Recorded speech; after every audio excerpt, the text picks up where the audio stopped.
wasaaradda maaliyadda gobolka Awdal gaar ahaan waaxda cashuuraha bariga ayaa maanta magaalada Boorama ka daafurtay diiwaangelinta cashuur bixiyayaasha iyo lambarka aqoonsiga cashuur bixiyaha waxa munaasabadani oo ka qabsoontay hoteelka Sow ee magaalada Boorama hanaankeeda dhicitaana si weyn loo soo agaasimay ka soo qayb galay mas'uuliyiinta wasaaradda maaliyadda ee heer qaran ee Soomaaliland maamulka gobolka Awdalka degmada Boorama ganacsatada reer Boorama salaadiinta dhaqanka ee gobolka Awdal munaasabadan ayaa daba ugu horeyn waxa ka hadlay si faahfaahsan uga warbixiyay ujeedada looga gol leeyahay daafurka diiwaangelinta cashuur bixiyayaasha iyo lambarka aqoonsiga agaasima ku-xigeenka cashuuraha bariga ee wasaaradda maaliyadda ee Soomaaliland Khadar Maxamed Laaska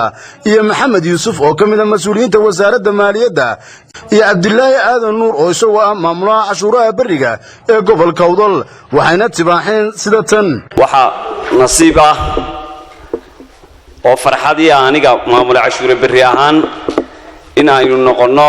gobolkii labaad ee laga daafuro barnaamijkan cashuurta barnaamijkan oo ka kooban dhinacyo badan danna u ah bahda ganacsatada iyo wasaaradda horumarinta maaliyadda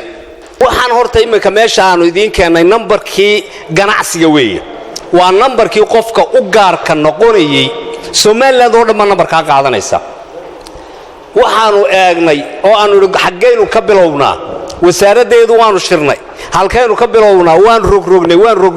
awdal baanu ilaano ka bilowno dhammaantiin waa wada leedin qof walba waa leeyahay aroortu xafiiska ka qaadanaya in alla intiina fadhida iyo inta wixii reer awdala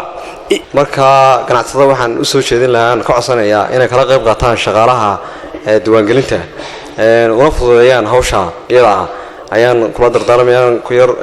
adkeynaya geestooda waxa hadalka iska daba qaatay salaadiinta dhaqanka ee gobolka Awdal maamulka gobolka Awdalka degmada Boorama iyo waliba ganacsatada reer Boorama waxaanay soo dhaweeyeen daafurka mashruucani maanta gobolkii labaad ee laga furay weeyaan koladii la yiri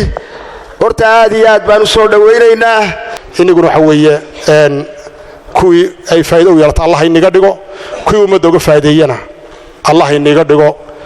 runtii hadal badan ma jiro waxaan leenahay waxa la wixii aad noo waajisan hambalyo aniga magacii sharikada iyo magacii Daabshil Group ku hadlaya waan idin soo dhaweynaynaa soo dhawaada walaalayaal aadna wadi mahadsantiin baayac mushtarigi iyo qoladaha diraado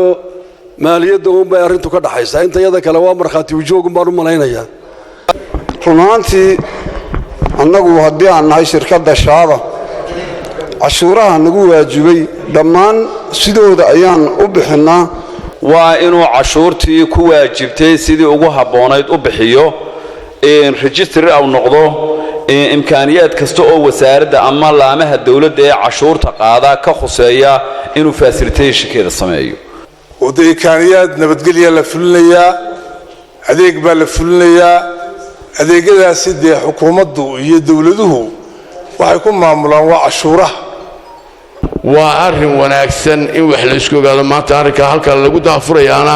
nasiib baynu yeelanay gobol ahaan ama magaalada madaxda gobolka Awdal waan soo dhaweynaynaa waan kula shaqeynaynaa ugu dambeyntii waxa halkaasi lagu gudoonsiyay lambarka aqoonsiga cashuur bixiyaha ganacsatada reer Boorama ee maanta ka soo qayb galay kulankani Xuseen Aataye Jamaal Xuseen Gabne Universal TV Boorama